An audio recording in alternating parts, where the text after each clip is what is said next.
मना पाहता सत्य हे मृत्युभूमी, जिता बोलती सर्व ही जीव मी।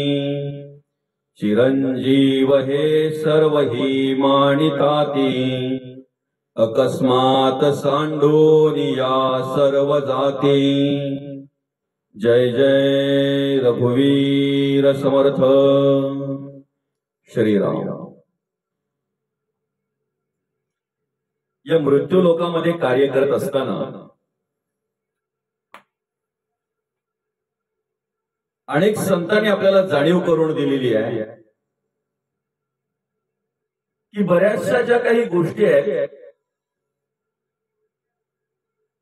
अनेक गोष्टी या ठिकाणी आपल्याला अनुभव येतो, प्रचिती येते सत्य असल्याच्या। पण माणूस या ठिकाणी कार्य करत असताना असत्यावर सहज विश्वास ठेवतो, असत्याकडे सहज वळला जातो। असत्य माणसाच्या मनामध्ये लगेच उतरलं जातंय, पण सत्य मात्र मनुष्य सहजासहजी स्वीकारत नाही। या ठिकाणी कार्य करत असताना जर आपण विचार केला, आपला जन्म झालेला आहे, सत्य आहे। ज्या लोकांमध्ये आपला जन्म झालेला आहे त्या लोकांचं नाव आहे मृत्यूलोक, हेही तेवढंच सत्य आहे। अनेक गोष्टी सत्य आहेत, पण त्या अनेक सत्य असलेल्या गोष्टींपैकी ही सत्य गोष्ट आपण स्वीकारायला हवी।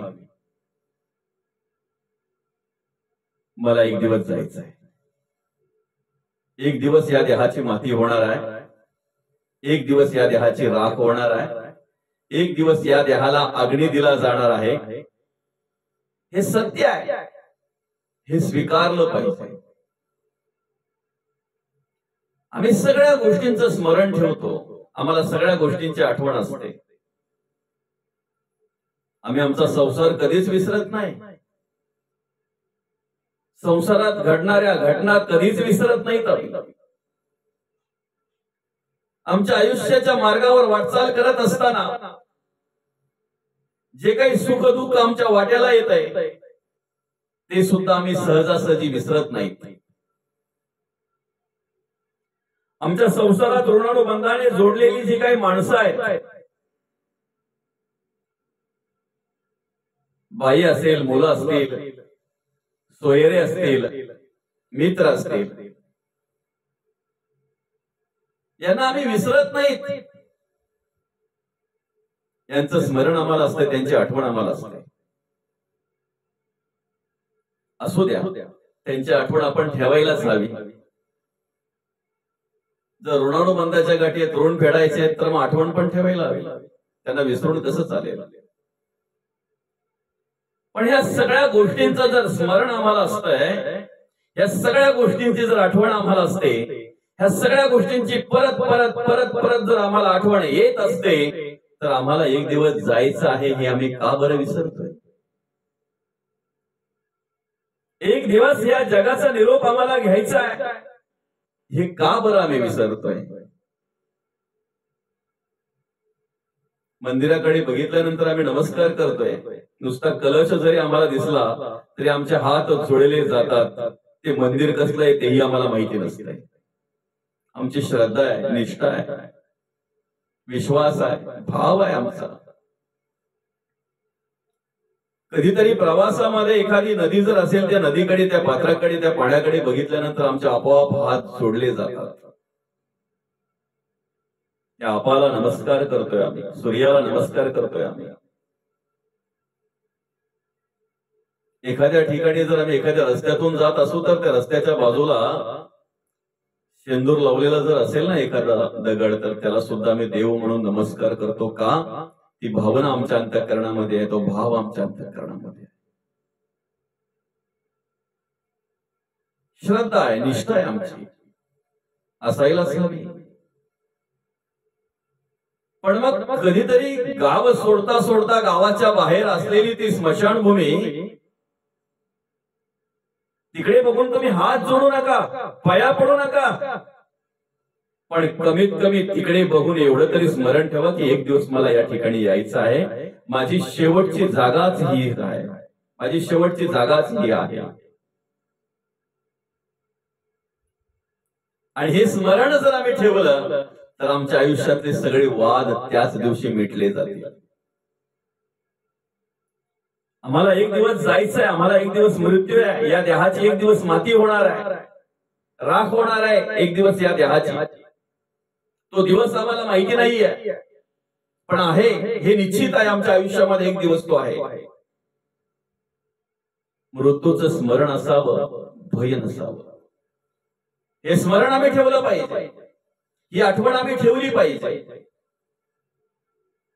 आणि ही आठवण जर आम्हाला असेल तर निश्चित आमचं आयुष्य सुंदर कसं जगावं, कसं वागावं याचा विचार आमच्या अंतःकरणामध्ये निर्माण होईल. धर्म आचरण निर्माण होईल. सद्गुण, सद्विचार, सत्कर्म आमच्या अंतःकरणामध्ये उभी राहतील, निर्माण होतील. म्हणून मना पाहता सत्य, सत्य आहे बरं का. काय हे मृत्यूभूमी, इथे आलेले सगळे गेलेले आहेत. मागच्या श्लोकामध्ये आपण बघितलं राजे, रंक सगळे सगळे गेलेले आहेत, कोणी राहिलेले नाही. सगळ्यांना जावं लागणार आहे. फक्त प्रत्येकाची वेळ वेगवेगळी आहे, प्रत्येकाचा काळ वेगवेगळा आहे, प्रत्येकाचं आयुष्य वेगवेगळं आहे. काही 100 वर्ष जगतात, काही 80 वर्षे, काही 60 वर्षे, 40 वर्षे, 20 वर्षे, 10 वर्षे. नुकतंच जन्मलेल्या बाळाला काला एखाद्या त्याच्या आयुष्यामध्ये त्याला आई वडील पाहण्याचंही भाग्य नसतंय. जन्मला काय आणि मेला काय, आयुष्यच नाही. हे आयुष्य देवाच्या कृपेने तुम्हा आम्हाला जे मिळालेलं आहे ना, हे खूप महत्वाचं आहे, खूप मौल्यवान आहे, खूप महत्वाचं आहे. हे कसं सुंदर करता येईल ना आयुष्य, कसं अगदी व्यवस्थितरित्या जगता येईल याचा विचार माणसाने केला पाहिजे. जीवा मनास पाहता सत्य हे मृत्यूभूमी, जिता बोलती सर्व ही जीव मी मी. प्रत्येक जण या ठिकाणी कार्य करत असताना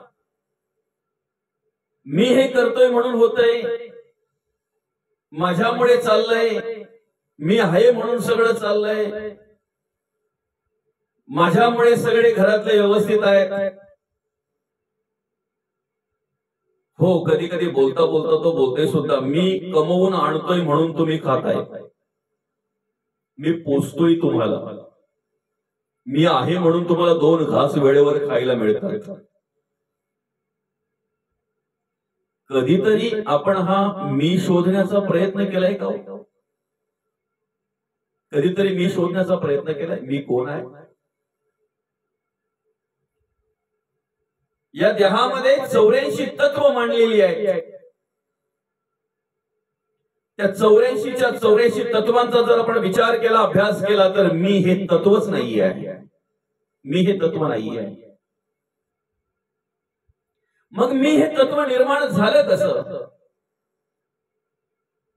त्याला सहज विचारलं, बाबा काय करताय? आतून आवाज आला, मी देव पूजा करतोय. अरे मी बाजूला करणं दादा, देवच देवाची पूजा करतोय ना, देव पूजा करतोय. मी पण पाहता आढळेना, निर्गुण ब्रह्म ते चढेना, आपण तेची परी कळेना श्री गुरु विना. मी पण जर असेल तर बरंच नुकसान होतंय आपलं. मी करता म्हणसी तेने तू कष्टी दुःखी होशी, श्रीराम करता म्हणता पावशी यश कीर्ती आणि प्रताप. मी करते पण ज्या वेळेला घेतोय त्यावेळेला दुःख भोगायचं येते, त्यावेळेला कष्ट भोगायचे येतात. कधीतरी मी शोधता आला पाहिजे. दासबोधामध्ये 84 तत्व जी मांडलेली आहे, एक थोडक्यात आपण विचार जर केला तर या ठिकाणी 4 देह आहेत, स्थूल, सूक्ष्म, कारण आणि महाकारण. त्याच्या 4 स्थिती आहेत, जागृती, स्वप्न, सुषुप्ती आणि तुर्या. चार अभिमान आहेत, विश्व, तेजस, प्राज्ञा आणि प्रत्येक आत्मा. चार भोग आहेत, स्थूळ भोग, प्रविक्त भोग, आनंद भोग आणि आनंदावभास भोग. चार स्थान आहेत, नेत्रस्थान, कंठस्थान, हृदयस्थान आणि मूर्धनी. चार शक्ती आहेत, इच्छाशक्ती, द्रव्यशक्ती, क्रियाशक्ती आणि ज्ञानशक्ती. चार गुण आहेत, रजोगुण, तमोगुण, सत्वगुण, शुद्ध सत्वगुण. चार मात्रा आहेत, आकार, उकार, मकार आणि अर्धमात्रा. 8 चोक 32 तत्व ही झाली. याच्यामध्ये मी हे तत्व नाही आहे. अंतःकरण पंचक या ठिकाणी कार्य करते. अंतःकरण मन, बुद्धी, चित्त आणि अहंकार. प्राण पंचक या ठिकाणी कार्य करते. प्राण, अपान, व्यान, उदान आणि समान. ज्ञानेंद्रिय पंचक कार्य करते. त्वचा, कान, नाक, डोळा आणि जीभ. कर्मेंद्रिय पंचक कार्य करते. वाचा, पाणी, पाद, शिश्न आणि गुद. विषय पंचक या ठिकाणी कार्य करते. शब्द, स्पर्श, रूप, रस आणि गंध. 25 तत्व ही झाली. 32 ती. या ठिकाणी पंचभूतात्मक देह भगवंताने निर्माण केलेले पृथ्वी, आप, तेज, वायू आणि आकाश. या पृथ्वीची 5 तत्व आहेत. अस्थि, मांस, त्वचा, नाडी आणि रोम. ही पृथ्वी ज्या तत्वापासून निर्माण झालेली आहे त्या आपाची 5 तत्व आहेत. शुक्लित, श्रोणित, लाळ, मूत्र आणि श्वेद. हे आप ज्या तेजापासून निर्माण झालेले आहे ते तेजाची 5 तत्व आहेत. क्षुधा, तृषा, आलस्य, निद्रा आणि मैथुन. ते तेज ज्या वायूपासून निर्माण झालेले त्या वायूची 5 तत्व आहेत. चलन, वलन, प्रसरण, निरोधन, आकुंचन. ते वायूच्या आकाशापासून निर्माण झालेले त्या आकाशाची 5 तत्व आहेत. काम, क्रोध, शोक, मोह आणि भय. सांगा ना, या सगळ्या तत्वांमध्ये मी हे तत्व नाही आहे. मग मी हे तत्व निर्माण झालं कसं? तर या सगळ्या तत्वांना चालवणारा जो देव आहे, जे ब्रह्म आहे, त्या ब्रह्माचं विस्मरण झाल्यानंतर मनाकडे जो अहंकार निर्माण होतो, मनाकडे जो गर्व, ताठा, अभिमान निर्माण होतो आणि त्यापासून जे तत्व निर्माण होते त्याला म्हणतात मी तत्व. मी करतोय. हा मी जोपर्यंत अंतरात्मा आहे तोपर्यंतच. एकदा आत्मा निघून गेला ना की मग आत्मा जाता देह पडे, देह पडता म्हणती मळे, मळ्यास कर्तृत्व न घडे कदा काळी. मग तो अंतरात्मा असताना तो बोलतोय लात मारेन तिथे पाणी काढेन, मला कोणाच्या आधाराची गरज नाही आहे. पण आत्मा गेल्यानंतर मात्र त्याला घरापासून स्मशानात नेईपर्यंत कमीत कमी 4 तरी लागतातच. 4 तरी आधार घ्यावा लागतोच. मग मी गेला कुठे? तो मी शोधता आला पाहिजे. जिता बोलती सर्व ही जीव मी. आणि या ठिकाणी कार्य करताना काय समजतात माहितीये का? चिरंजीव हे सर्व ही मानिताती. म्हणजे मी अजरामर आहे अशा प्रकारे वर्तणूक करतात. जसं काही मला मृत्यूच नाही आहे अशा प्रकारे वागतात, अशा प्रकारे जगतात, अशा प्रकारे कार्य करतात. म्हणून मृत्यूचं विस्मरण होतंय त्यांना. अजरामर असल्यासारखं वागतात, जगतात, अजरामर असल्यासारखं कार्य करताना दिसतात या ठिकाणी. जावं तर प्रत्येकाला लागणार आहे दादा. प्रत्येकाची वेळ वेगवेगळी आहे, प्रत्येकाचा काळ वेगवेगळा आहे. पण जावं प्रत्येकाला लागणार आहे. मृत्यू प्रत्येकाला आहे. मृत्यू कधीच कोणाला सोडणार नाही आणि सोडतही नाही. आतापर्यंत कोणाला सोडलं नाही त्यांनी. पण तरी सुद्धा माणूस या ठिकाणी कार्य करताना काय बोलतोय? चिरंजीव हे सर्व ही मानिताती. स्वतःला अजरामर समजतात. जसं काय अमरपद घेऊन आलाय की काय, याला जायचंच नाही अशा प्रकारे वागतोय, अशा प्रकारे जगतोय तो मनुष्य.